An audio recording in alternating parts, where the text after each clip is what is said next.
उपासक उपासिकाएं, तथागत बुद्ध कहते अभिथरेत कल्याणे पापाचितं निवारे। पुण्य जो है तुरंत करो, तत्काल करो, बाद में करेंगे ऐसा कभी मत सोचना। अगर थोड़ा भी पुण्य करने में देर लग गया तो वो पुण्य नहीं कर पाते। कभी कभी दान देने का मन। स्वागत है आप सभी का। आप लोग देख रहे हैं बुद्धास टीचिंग चैनल और हम यहाँ महाकारुणिक तथागत बुद्ध और उनके शिक्षाओं के विषय में चर्चा करते हैं।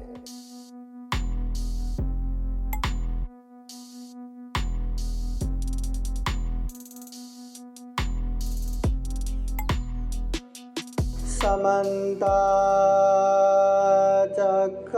चक्रवालेषु अत्र गच्छन्तु देवता सतमं मुनिराजस्य शृण्वन्तु सद्गमोक्षदं धम्मश्रवणकालो अयं बदन्ता धम्मश्रवणकालो अयं बदन्ता धम्मश्रवणकालो अयं बदन्ता। नमो तस्स भगवतो अरहतो सम्मा सम्बुद्दस्स। नमो तस्स भगवतो अरहतो सम्मा सम्बुद्दस्स। नमो तस्स भगवतो अरहतो सम्मा सम्बुद्दस्स। महाकारुणिक तथागत भगवान बुद्ध को त्रिवार वंदना। महाकारुणिक तथागत बुद्ध द्वारा देशित सुआख्यात धम्म को त्रिवार वंदना। महाकारुणिक तथागत बुद्ध के आर्य श्रावक संघ को त्रिवार वंदना। परम पूजनीय बोधिसत्व डॉक्टर बाबा साहब अम्बेडकर आज विशेषतः ये तामाने बस्ती निगरी पुणे स्थित सिद्धार्थ बुद्ध विहार में वर्षावास समय पर विशेष धम्मदेशना कार्यक्रम संपन्न हो रहा है। इस कार्यक्रम में उपस्थित संपूर्ण श्रद्धा संपन्न बुद्धि संपन्न उपासक उपासिकाएं, आप सभी के जीवन में बुद्ध का आशीर्वाद, धम्म का आशीर्वाद, संघ का आशीर्वाद हमेशा हमेशा रहे। जीवन में खूब सारा पुण्य धम्म करते हुए ये दुर्लभ या अमूल्य प्राणी जगत में सर्वश्रेष्ठ मनुष्य जीवन को सफल बना सके, सार्थक बना सके, दुख मुक्त निर्वाण तक प्राप्त कर सके, ऐसी कामना करते हैं, आशीर्वाद देते हैं। बोलिए साधु साधु साधु। महाकारुणिक तथागत बुद्ध कहते हैं कालेन धम्म श्रवणं एतं मंगलमुत्तमं। जब दुनिया में 12 साल मंगल कोलाहल होने के बाद तथागत बुद्ध के पास जाके मंगल के विषय में पूछते हैं तो बुद्ध 38 प्रकार के मंगल का उपदेश देते हैं। और हमें पता है ये मंगल केवल थोड़ी देर के लिए मज्जा आने वाले, स्वार्थ सिद्ध होने वाले, फायदा होने वाले ऐसा मंगल तो है नहीं।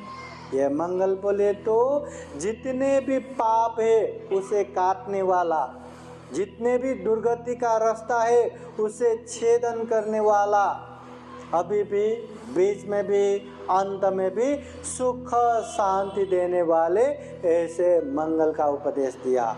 वो 38 प्रकार के मंगल में बुद्ध कहते हैं कालेन धम्म श्रवणं ये तं मंगलमुत्तमं, समय समय पर धम्म देशना सुनना ये उत्तम मंगल है। कालेन धम्म साकच्छा ये तं मंगलमुत्तमं, समय समय पर धम्म की चर्चा करते रहना ये उत्तम मंगल है। तो धम्म देशना सुनना मंगल है, तो अभी हम क्या कर रहे? वही मंगल कर रहे। और तथागत बुद्ध जिस समय दुनिया में 10 प्रकार के पुण्य क्रिया का उपदेश देते हैं, 10 प्रकार के पुण्य, हर कोई कहते हैं ना पुण्य करायला पाहिजे, पुण्य करायचा, पुण्य करना है, सबको पता है ना, बच्चे हो, जवान हो, वृद्ध हो, सबको पता है पुण्य करना चाहिए। वही पुण्य करने के लिए लोग क्या क्या करते रहते हैं। ये स्वयं तथागत बुद्ध कहते हैं ये धम्म देशना सुनना एक तो उत्तम मंगल है, दूसरा धम्म देशना सुनना पुण्य कार्य है।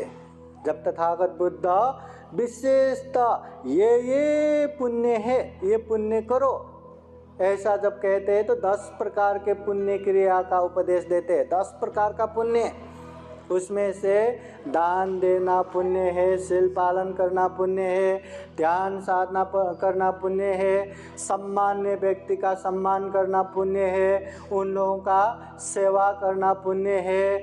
जब पुण्य करते हैं तो सबका मंगल हो, ऐसे वो पुण्य दान करना ये भी पुण्य है। कोई ऐसे दान करते तो साधु साधु साधु करके अनुमोदन देना ये भी पुण्य है। धम्म देशना सुनना पुण्य है, धम्म देशना सुनाना पुण्य है, और मिथ्या दृष्टि से दूर रहना ये पुण्य है। तो ये 10 प्रकार के पुण्य में एक पुण्य ये भी आया कि नहीं, धम्म देशना सुनना ये पुण्य है। तो हम पुण्य कर रहे हैं। अभी उपासक उपासिकाएं आप लोगों को कैलकुलेशन करके थोड़ा सा बताता हूँ, सुनाता हूँ कि पुण्य क्यों करना चाहिए, पुण्य करना क्यों जरूरी है। तथागत बुद्ध कहते हैं कि जो मनुष्य पति लाभ हो, ये मनुष्य जीवन प्राप्त होना बहुत ही दुर्लभ है, अमूल्य है, सर्वश्रेष्ठ है, ऐसा कहते हैं। और वो दुर्लभ जीवन हम जी रहे हैं। परंतु हम पुणे जैसे शहर में रहते हैं, जहाँ थोड़ा भी आगे गया तो लोग भरा भरा दिखता है, यहाँ गया ट्रैफिक, वहाँ गया ट्रैफिक, इतने लोगों को देख के लगता है इतने सारे कीड़े मकोड़े की तरह लोग हैं, कैसे दुर्लभ। अभी देखो एक इंसान का जन्म होने के लिए भी करोड़ों करोड़ वो जीवाणु के बीच में कंपटीशन होके सिर्फ एक जन गर्भ प्रवेश होता है, एक जन ही जीवित होता है। वो इंसान चलो जन्म हो गया, अब जन्म हो के कैसे जगह पे जन्म हो रहा है, अभी जंगल में जन्म हो रहा है, जंगल में ही रह रहा है, जंगल में जी के ख़त्म हो रहा है। वो बेचारे को क्या दुर्लभ जीवन है ना। और कोई जन्म हो गया, भिखारी होके जन्म हो रहा है, वो मांग के ही खा रहा है, उसके माता पिता भी मांग के खा रहा है और मांग मांग के जीवन बिता रहा है। एक दिन वही रास्ते में मर गया, क्या दुर्लभ जीवन, दुर्लभ जीवन। तथागत बुद्ध कहते हैं केवल खा पी के रहना, केवल जीने के लिए संघर्ष करना, केवल संतान उत्पादन करना और केवल मृत्यु से भयभीत होना, केवल इतना ही दुर्लभ जीवन नहीं है। ये तो सारे जीव जंतु पशु पंछी कीट पतंग सभी के सभी करते हैं। इतने सारे प्राणियों में अच्छे से चिंतन मनन कर सके वो इंसान ही कर सकते हैं, अच्छे से विवेक बुद्धि प्रयोग करे वो इंसान ही कर सकते हैं, अच्छे से प्रज्ञापूर्ण रूप से पाप धम्म कुशल अकुशल समझ के पाप से दूर रहना, पुण्य कार्य में आगे बढ़ना इंसान ही कर सकते हैं। और ऐसे दुर्लभ जीवन मिला है तो एक बार मनुष्य जीवन भी देखो ना। ये पाप धम्म, कुशल अकुशल, पुण्य, ये समझ के अच्छे पुण्य कार्य करेंगे या पाप से दूर होंगे कब? मनुष्य जीवन के कौन से स्टेज पे? बच्चे सोचेंगे पहले मोटा तो हो गया, बड़ा तो होने दो, बड़ा होने के बाद थोड़ा सा परिवार को सेटल तो होने दो, परिवार को सेटल किया, अब बच्चों का सेटल करने दो, बच्चे को सेटल करते करते बुढ़ापे में आते हैं, अरे बुद्ध विहार में पंत जी हो लागले, धम्म देशना हो लागले, चला बसायला त्रास आहे, मी कसा येऊ, मुझे बैठने को नहीं जम रहा है, ये नहीं हो रहा है, खांसी आता है, ये आता है, वो आता है, अब कैसे, कब करेंगे? यहाँ हमारे आंखों के सामने देखो वो बच्चे भी आ रहा है, वो बच्चे जो यहाँ धम्म देशना में वो आके जो बैठे हैं, आप लोगों को लगता है वो धम्म देशना सुन रहा है? नहीं। अगर सामने बैठ के धम्म देशना सुना भी, वो समझ पाएंगे क्या? नहीं। तो बचपना वैसा ही गया, दुर्लभ जीवन में होके भी ये देखो कितने ध्यान से सुन रहा है, ये देखो ध्यान से सुन रहा है, परंतु आप लोगों को लगता है कि वो समझ पाएंगे? पुण्य में आगे बढ़ेगा, पाप से दूर होगा क्या? है ना? बचपना वैसा ही गया। थोड़ा बड़ा होने के बाद, जवान होने के बाद धम्म में ही आगे बढ़ेंगे, मुझे धम्म में ही आगे बढ़ना है, ऐसा करने वाला कितने लोग रहते हैं? जैसे बड़ा हो गया, एक तो जॉब के पीछे काम करना है, पैसा कमाना है, और दूसरा शादी के पीछे परिवार बनाना है। जैसे ही उसमें गया, जवानी भी निकल जाएगा। अब कहाँ पुण्य करके बैठना, कहाँ धम्म करके बैठना, या तो जवानी में ऐसे चीवर लेके बैठना पड़ेगा कि उसका अब कोई परिवार नहीं, कोई जंजाल नहीं, बस बुद्ध धम्म संघ के प्रति समर्पित करते हुए पुण्य करते रहो, लोगों को पुण्य कराते रहो, पुण्य का प्रेरणा देते रहो। परंतु हर कोई तो ऐसा होता नहीं, करता नहीं। अच्छा ये बताइए, सिद्धार्थ बुद्ध विहार में आए हुए उपासक उपासिकाएं, आप लोगों में श्रद्धावान कितने लोग हैं? हाथ उठाइए। बुद्ध धम्म संघ के प्रति श्रद्धावान कितने? लगभग सारे के सारे हैं। आप लोग दान में विश्वास करते हैं ना? दान देते हैं ना? शील में विश्वास करते हैं ना? शील पालन करते हैं ना? ध्यान में विश्वास करते हैं ना? ध्यान करते हैं ना?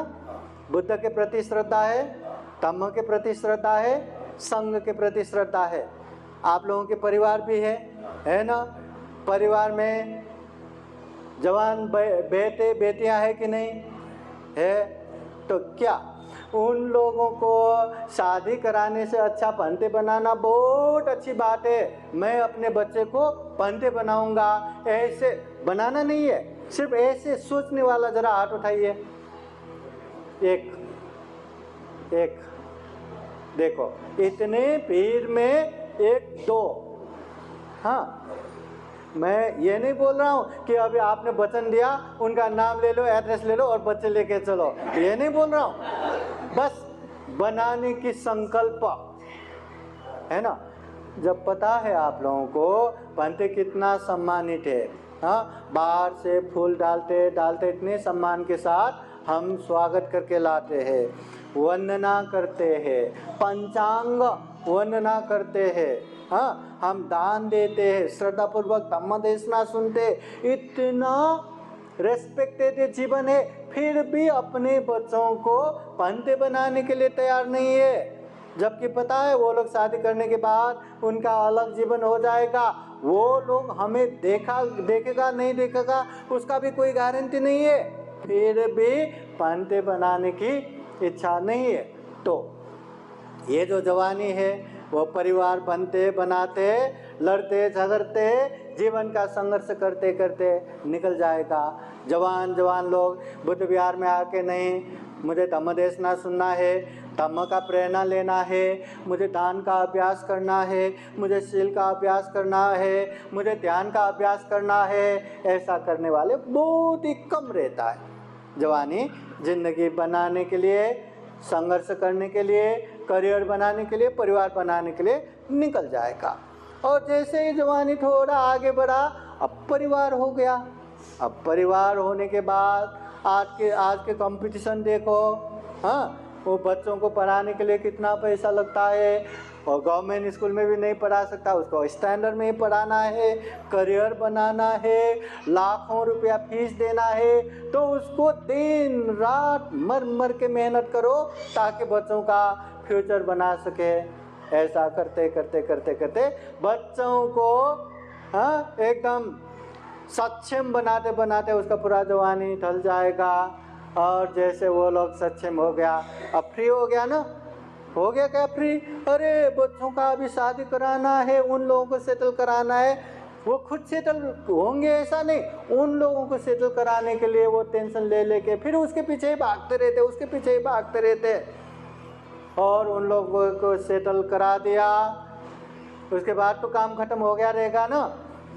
उसके बाद तो अभी तम पुण्य कार्य में आगे बढ़ेगा नहीं। अरे उसका बच्चा संभालने के लिए, ये वो करने के लिए फिर उसके पीछे ही जाता है। क्योंकि आज के बहू बेटे तो काम करते हैं, जॉब करते हैं। हाँ, अब दादा दादी नाना नानी का काम नहीं, बच्चे संभाल के बैठो, है ना। तो ये करो वो करो, उसमें देखो हम क्या कहते हैं, पहले मैं जॉब करूँगा, काम करूँगा, रिटायर्ड लाइफ में मैं अच्छे पुण्य करूँगा। क्या रिटायर्ड लाइफ में वो पुण्य हो रहा है? क्या होता है? क्या? तो इतने दुर्लभ जीवन है। हम कहते हैं, महाकारुणिक तथागत बुद्ध स्वयं कहते हैं कि जो मनुष्य पति लाभ हो, मनुष्य जीवन प्राप्त होना ये दुर्लभ है, सर्वश्रेष्ठ है। ऐसा जीवन हम जी रहे हैं। और बुद्ध कहते हैं केवल मनुष्य जीवन ही ऐसा है जहाँ हम पाप धम्म समझ सकते हैं, जहाँ हम हर पाप से दूर हो सकते हैं, हर पुण्य कार्य में आगे बढ़ सकते हैं। ऐसा जीवन ये मनुष्य जीवन। और मनुष्य जीवन में भी आप समाज में देख रहे होंगे, मैं एक दो एग्जाम्पल देता हूँ। एक परिवार, हाँ, उसके 3 बेटे, एक बेटे के हिस्से में करीब 4-5 कोटि करोड़ धन वो माँ बाप का हिस्सा आता है। और उसमें से बीच वाले एक बच्चे थोड़ा सा सरका हुआ, तो वो एबनॉर्मल हैंडीक्राफ्ट है ना। अब उसको वो 4-5 करोड़ का कोई वैल्यू है क्या? उसको खाना भी उसके माँ बाप खिलाना पड़ता है। वो कहाँ छी कर रहा है, कहाँ गंदगी कर रहा है, कुछ समझता नहीं। बड़ा हो गया, न शादी कर सकते हैं, न कुछ कर सकते हैं, करोड़ों पैसे के वो मालक, न अच्छे समझ सकते न बुरे समझ सकते, हो गया। जी रहे, करोड़ों का मालिक है, अब क्या करे? हाँ, दूसरा एक बहुत बड़े परिवार, हाँ, उसके 3 बेटी है और मुश्किल से एक बेटा हो गया। हाँ, इतने धन संपत्ति के मालक, उसके माता इतने श्रद्धावान, बिहार में जाके जो जो चाहिए कितने 100-200 केजी वो चावल दान देते रहना, ये दान वो दान करते रहने वाली इतने श्रद्धावान उपासिका। परंतु उसका एक लौटा बेटा वो भी हैंडीक्राफ्ट निकला। इतने धन संपत्ति के मालक, क्या काम है ना। मतलब इतनी दुर्लभ जीवन प्राप्त होने के बाद भी ये दिमाग का संतुलन थोड़ा भी गया तो गया, जानवर जैसा ही जिंदगी हो गया। और इतना दिमाग का संतुलन हो तो भी थोड़ा भी हैंडीक्राफ्ट हो गया, थोड़ा भी हो गया तो समाज में स्ट्रगल करते करते जिंदगी निकल जाता है। हाँ, और वो सारा परिपूर्ण है, हाँ, और पढ़े लिखे भी है, अच्छा खासा पैसा कमाने वाले भी है, और उसके बावजूद भी मला ये करायचं, मला ते करायचं, बस ये करना है वो करना है, उसमें ही जिंदगी निकाल देते हैं। तो इतना दुर्लभ जीवन प्राप्त हुआ है जहाँ हम न जाने कितने समय से जो लेर का लेर जो पाप करके आए हैं ना, उसको हम भून के जला के खत्म कर सकते हैं ये मनुष्य जीवन में। जहाँ हम अनगिनत पुण्य धम्म कर सकते हैं आने वाले अनेक अनेक समय में, जो हमें सुख शांति के लिए एक आधार बने, एक बैकबोन की तरह खड़ा रहे, ऐसा पुण्य कर सकते हैं। ऐसे मनुष्य जीवन में भी हम ऐसे वैसे निकाल रहे। बहुत सारे लोग तो श्रद्धावान ही नहीं बनते। वो तो बाबा साहब की पुण्य ही है जो हमें सीधा इतना साइंटिफिक मानवतावादी, दुख मुक्ति का मार्ग दाता ये तथागत बुद्ध के धम्म हमें मिला है। नहीं तो दुनिया में इतने इंसान है, अभी इंसान बोले तो दुर्लभ जीवन ही है, तो इतने इंसानों में भी सही धम्म कहाँ मिला है? उन लोगों को क्या बुद्ध का धम्म पता है? क्या दुख और दुख मुक्ति पता है? क्या वो लोग जिएंगे मरेंगे, जिएंगे मरेंगे, ये धम्म कहाँ पता है? ये दुख मुक्ति के मार्ग पे कहाँ चलेंगे? मतलब दुनिया में आधा से ज्यादा लोगों को बुद्ध कौन है पता ही नहीं है, है ना? जितने लोगों को बुद्ध पता है, बुद्ध नाम सुना है, सही रूप में बुद्ध क्या है, हाँ, जो सम्यक संबुद्ध तथागत शास्ता भगवान जो कहते हैं ना, वो बुद्ध है करके जानने वाले आधा से भी कम रहता है। और उसमें भी अरे ऐसा बुद्ध है करके एकदम श्रद्धा रखते हुए, गौरव रखते हुए, उनके धम्म को जान के पालन करूंगा करके प्रेरणा लेने वाले एकदम कम। और पालन करेंगे करके प्रेरणा करने वाला नहीं, कैसा भी हो मैं पालन करूंगा ही, ऐसा चलने वाले बहुत ही कम। और वो पालन करते करते करते सही में आगे बढ़ने वाले तो एकदम गिनती में बहुत ही कम। हम कहाँ हैं हम? इतना दुर्लभ जीवन मिला है, पुण्य कहाँ करेंगे, कब करेंगे? बहुत सारे लोग तो श्रद्धावान ही नहीं बनते। आप लोगों का तो इतना अच्छा पुण्य है, अपने घर के पास इतना बड़ा बुद्ध विहार है। वो बुद्ध विहार जहाँ अनेक बार पूजनीय भिक्षु संघ आते रहते हैं, धम्म देशना का कार्यक्रम होते रहते हैं, धम्म का एक माहौल बनता है, इतने सारे लोग श्रद्धावान है। हाँ, आप लोग तो बहुत पुण्यवान है। इतने श्रद्धावान होके भी उपासक उपासिकाएं थोड़ा ध्यान दीजिए, इतना श्रद्धावान होने के बावजूद भी बहुत सारे उपासकों को ये लगता है, बहुत सारे उपासिकाओं को ये लगता है हम समय समय पे दान दे रहे हैं ना, बस हो गया, हम अच्छे उपासक बन गए, अच्छे उपासिका बन गए, समय समय पे कभी कभी दान दे रहे। क्या इतना ही करना हमारे उपासक उपासिकाओं का ड्यूटी खत्म हो गया क्या? हाँ, सिर्फ थोड़ा दान देने से ही हो गया क्या? अरे इतना दुर्लभ जीवन में इतना दुर्लभ तथागत बुद्ध के धम्म मिला है, क्या क्या कर सकते हैं? जैसे सामने पूरा हीरा मोतियों का खजाना मिला, अरे मेरा नसीब खजाना मिला करके ऐसे नमस्कार करके चल दिया, कुछ फायदा हुआ क्या? हाँ, अरे इतना खजाना मिला करके उसको भर के ले लो, समेटो और जिंदगी अच्छे से गुजारा करो, पुण्य करते करते गुजारा करो, तब जाके खजाना फायदा आएगा ना। वैसे ही इतना अच्छा धम्म मिला है, धम्म को अच्छे से जानेंगे, समझेंगे, पालन करेंगे तो हमारा कल्याण होगा। नहीं तो जिस तरह हमने कहा ना, दुनिया में आधा से ज़्यादा लोगों को ये बुद्ध क्या है पता ही नहीं, हमें पता है। क्या फ़र्क है? उन लोगों को पता नहीं, वो वैसे ही जी रहे, हम लोगों को पता है, हम भी वैसे ही जी रहे। उन लोगों को पता नहीं, वो भी ऐसे ज़िंदगी जी रहे, हम लोगों को पता है, फिर भी हम भी वैसे ही जी रहे। कुछ फ़र्क पड़ा क्या? जानने मानने से कुछ फ़र्क होगा क्या? कुछ भी फर्क नहीं पड़ता। सही मायने में बुद्ध के धम्म को अच्छे से हम जानेंगे, समझेंगे, अभ्यास करेंगे, पालन करेंगे तो ही सही मायने में ये धम्म हमारा कल्याण करेगा, ये धम्म हमारा फायदा करेगा।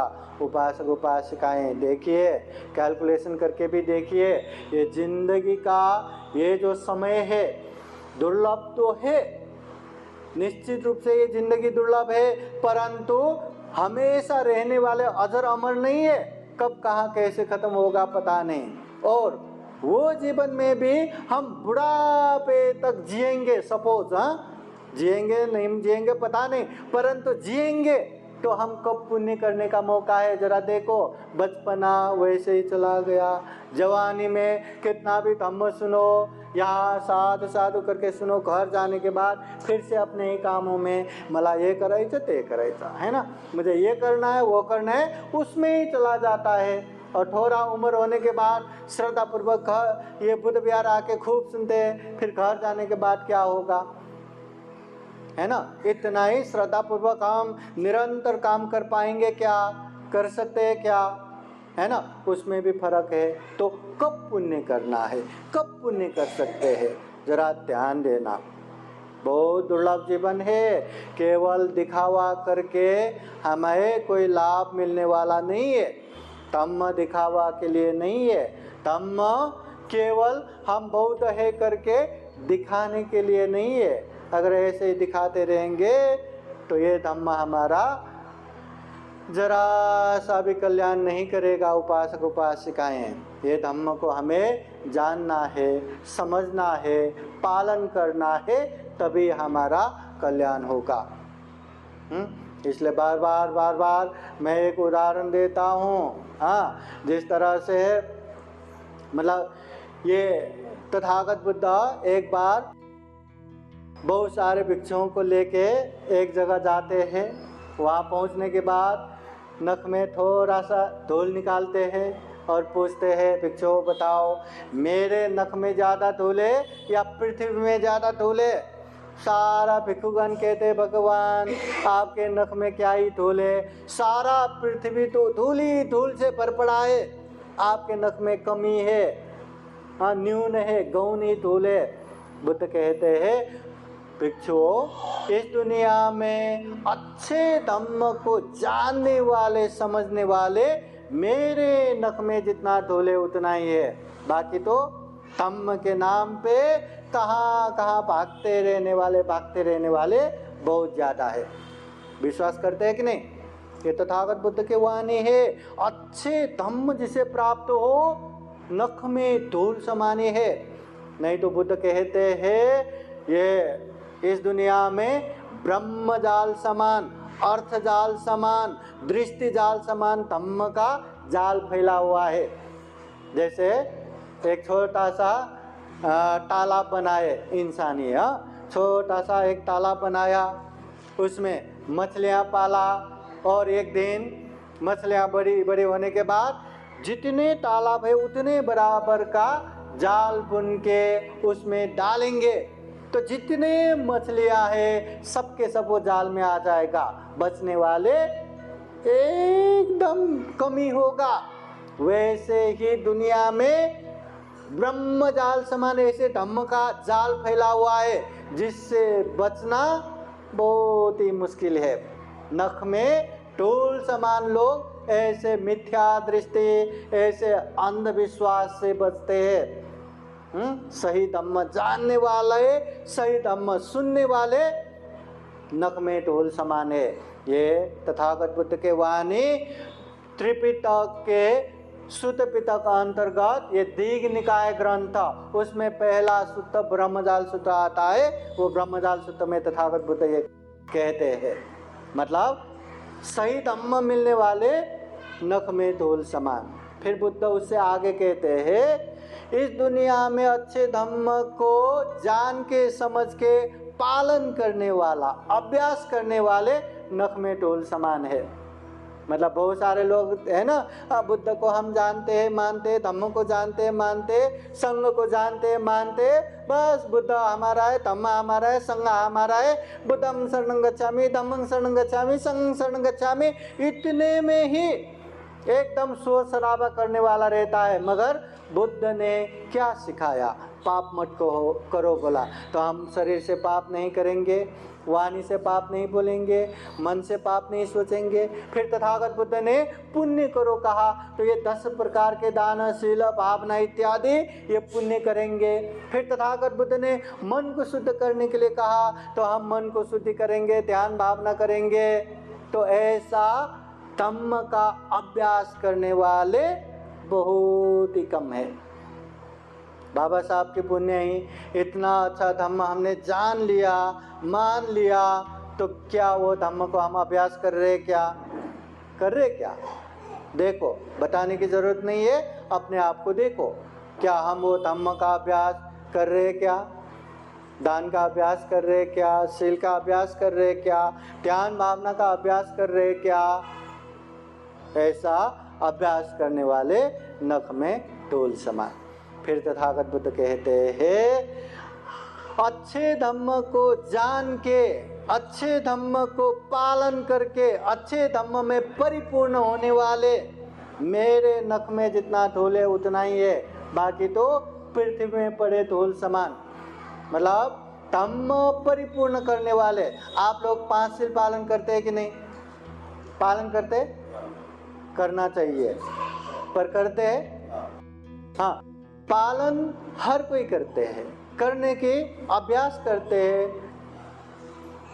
मेहनत करते हैं, प्रयत्न करते हैं, परंतु जब बिगड़ेगा, जब बिगड़ गया, है ना?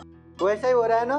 परंतु चाहे कैसे भी हालत हो, मैं ये शील नहीं बिगाड़ूंगा, मैं चोरी नहीं करूंगा, हिंसा नहीं करूंगा, व्यभिचार नहीं करूंगा, झूठ नहीं बोलूंगा, नशा पता सेवन नहीं करूंगा, मैं हमेशा इसको पालन करूंगा करके ऐसे पालन करने वाले कितने लोग रहते हैं? बहुत कम रहते हैं ना? कैसा भी हो बिगाड़ना नहीं। तो ऐसे पालन करने वाले नख में धूल समान ही कम है। तो हम पृथ्वी में पड़े धूल समान है या नख में पड़े धूल समान है? अपने आप को देखो, हमें कहाँ पे होना चाहिए? अच्छे धम्म जानते हैं कि नहीं? हाँ, जानते हैं। अच्छे धम्म पालन करते हैं कि नहीं? पालन करते हैं कि नहीं? जितना जितना हो उतना उतना, जितना जितना समझ में आए उतना उतना। हाँ, परंतु अच्छे धम्म मुझे अच्छे से जान के मुझे पालन करके परिपूर्ण होना है, ऐसे सीरियसली गंभीर रूप से पालन करने वाले कितने लोग रहते हैं? कितने लोग रहते हैं? जरा कोई है तो हाथ उठाइए। गंभीर रूप से पालन करने वाले कोई है? अभी देखो, एक बात हमने पहले क्या बोला कि बहुत सारे लोग यही समझते हैं कि अभी मैं बहुत काम में बिजी हूँ, मैं जो भी काम करूँगा रिटायर्ड लाइफ में करूँगा। अब यहाँ रिटायर्ड लाइफ जीने वाले बहुत सारे उपासक उपासिकाएं होंगे ना, तो रिटायर्ड लाइफ है करके अब मुझे घर में मैंने ज़िंदगी लगा दिया, अब मुझे वो ज़्यादा देखना नहीं है, बच्चे बच्चे अपना अपना देखेंगे, मुझे परिवार में ज़्यादा देखना नहीं है, वो लोग देखेंगे, उन लोगों को मैंने सक्षम बना दिया, अब मुझे पुण्य में ही देखना है, दान करना है, लोगों को प्रेरणा देना है, शील पालन करना है, लोगों को प्रेरणा देना है, ध्यान भावना करना है और लोगों को खींच खींच के ध्यान सेंटर में लेते जाना है। ऐसा गंभीर रूप से पुण्य करने वाले कितने लोग हैं? अगर रिटायर्ड लाइफ में भी ये नहीं हो पा रहा है, तो जो रिटायर्ड लाइफ नहीं हुआ है ध्यान रखो। हाँ, रिटायर्ड लाइफ में करूँगा, रिटायर्ड लाइफ में करूँगा, ऐसे भ्रम में मत रहिए।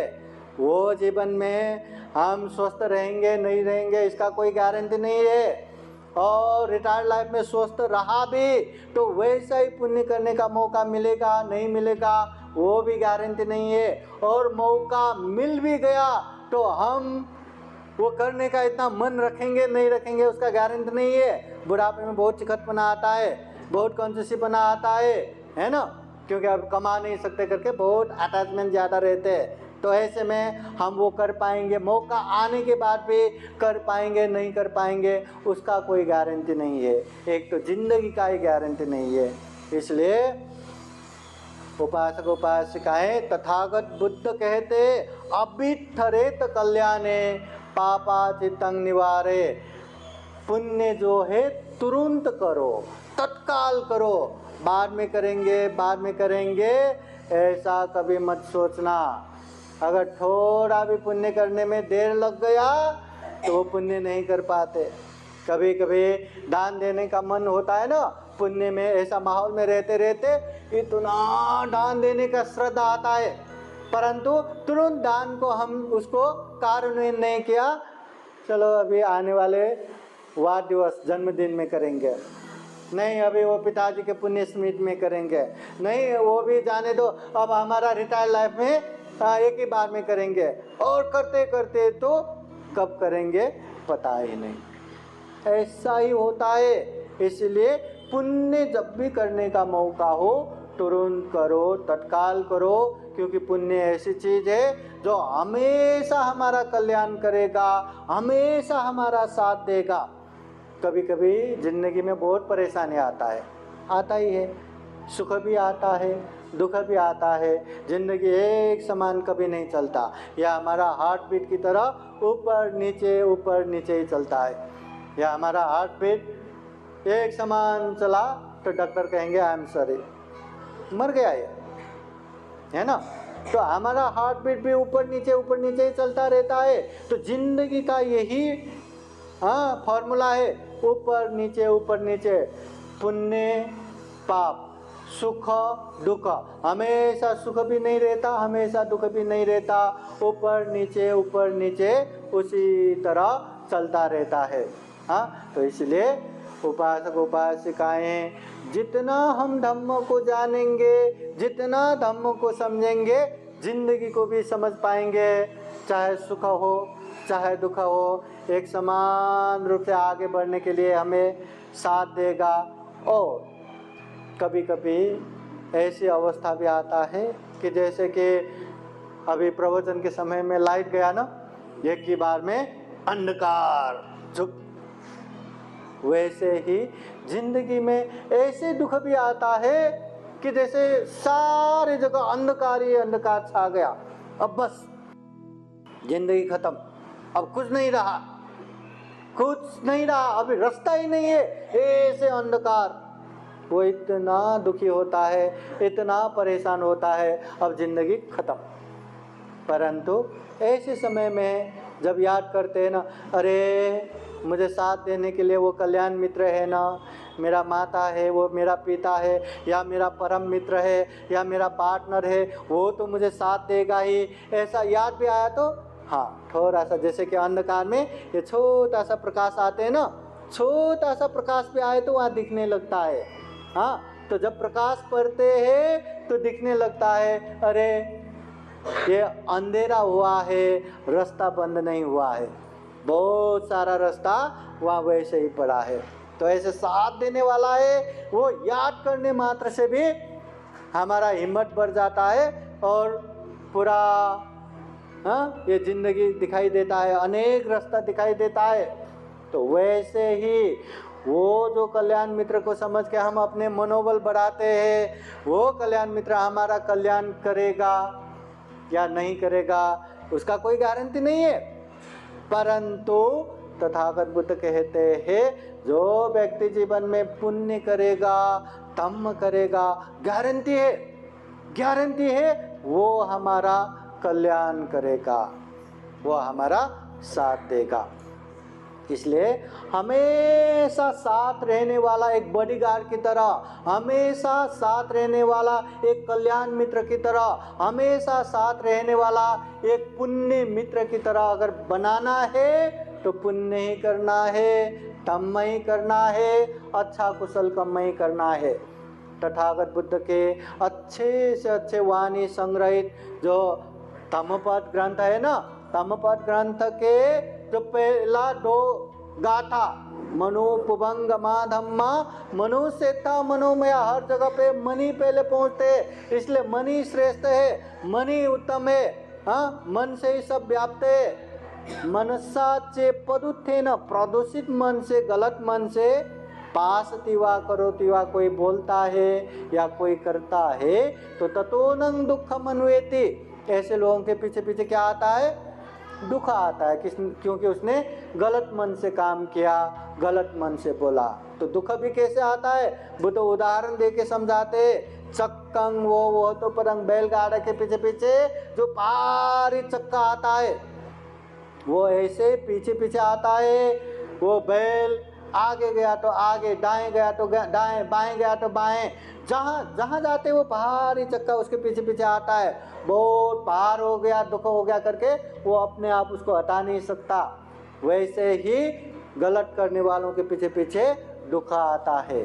तो बुद्ध वैसे ही कहते हैं, मनसा चे प्रसन्ने न, जो प्रसन्न मन से, अच्छे मन से, कुशल मन से पास तिवा करो तिवा, कोई बोलता है करता है तो ततो न सुख मनवेति, अब दुख नहीं सुख आता है। और सुख भी कैसे है, छाया वो अन पायने, जैसे साए पीछे पीछे आते रहते हैं ना, वो साए पीछे पीछे आया करके हमें पार होता है क्या, दुख होता है क्या, टेंशन होता है क्या, कुछ भी नहीं।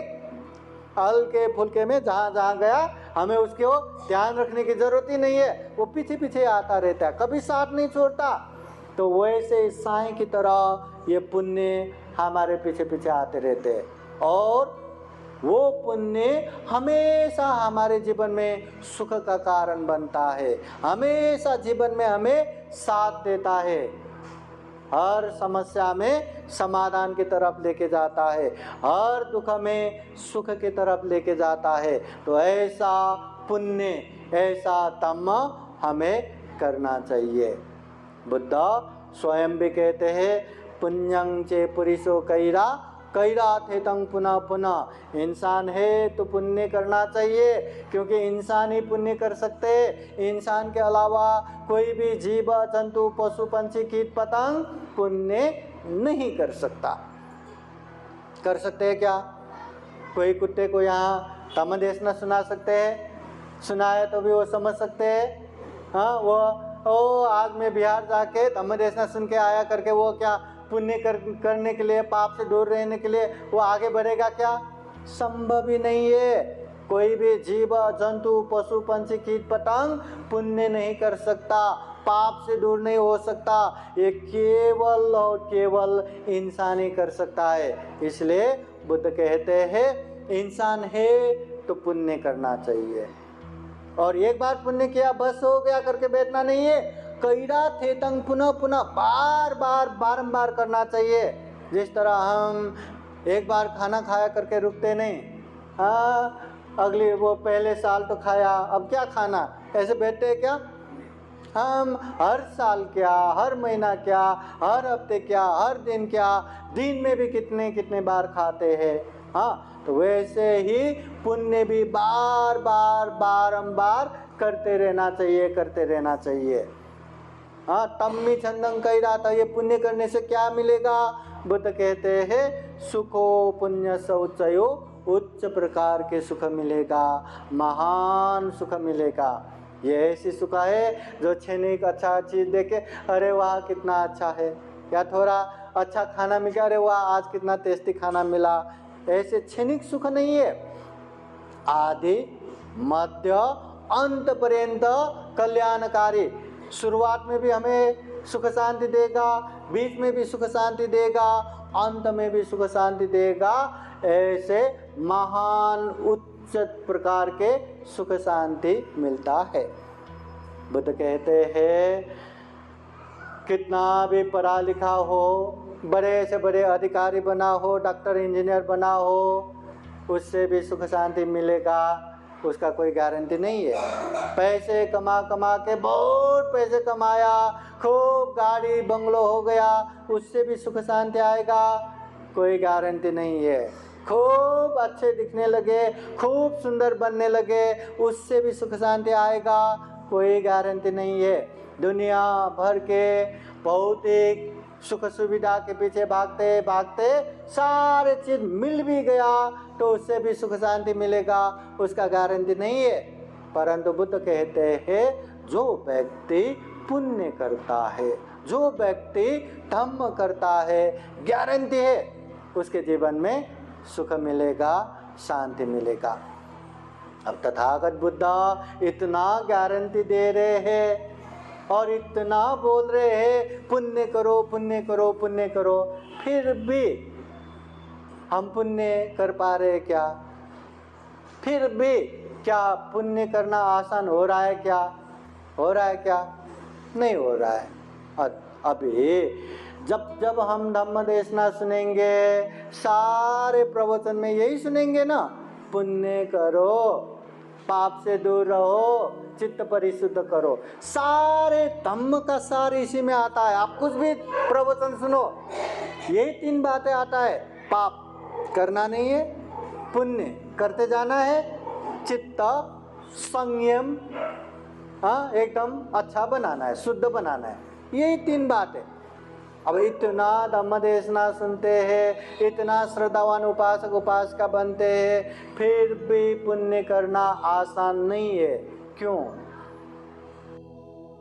पुण्य करना आसान नहीं है। इतना मनुष्य जीवन में दुर्लभ मनुष्य जीवन प्राप्त हुआ, और उसमें भी अंग प्रत्यंग परिपूर्ण मिला, उसमें भी दिमागी संतुलन भी बरोबर है, उसमें भी ऐसे परिवार में जन्म हुआ जहाँ बुद्ध धम्म संग पता है, बाबा साहब की पुण्य ऐसे बौद्ध बन के बैठे हैं, बैठे बिठाए। आप चाहो न चाहो धम्म देशना सुनते रहने को मौका मिलता है, बुद्ध विहार जाते रहने का मौका मिलता है, दान पुण्य करते रहने का मौका मिलता रहता है।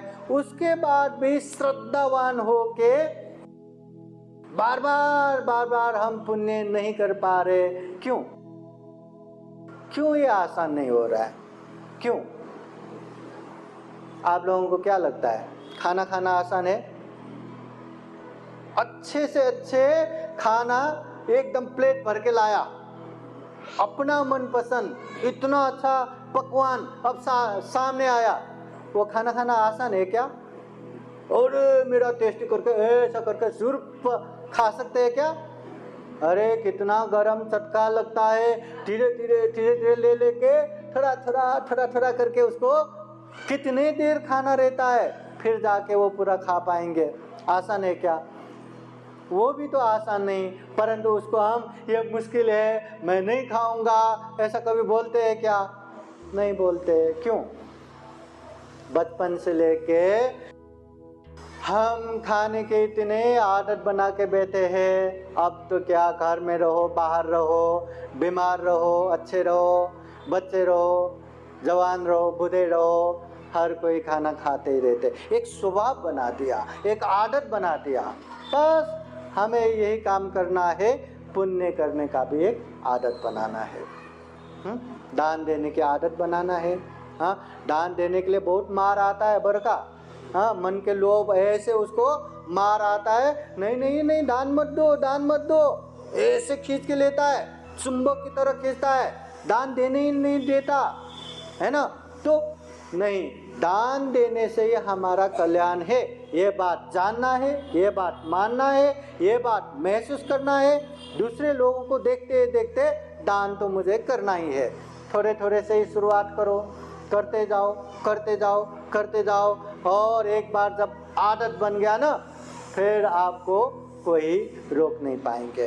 तो जब तक आदत न बने, एक धम्म करने का माहौल बनाइए, श्रद्धावान लोगों का ग्रुप बनाइए, सब लोग मिलके बार बार पुण्य कार्य करते रहिए।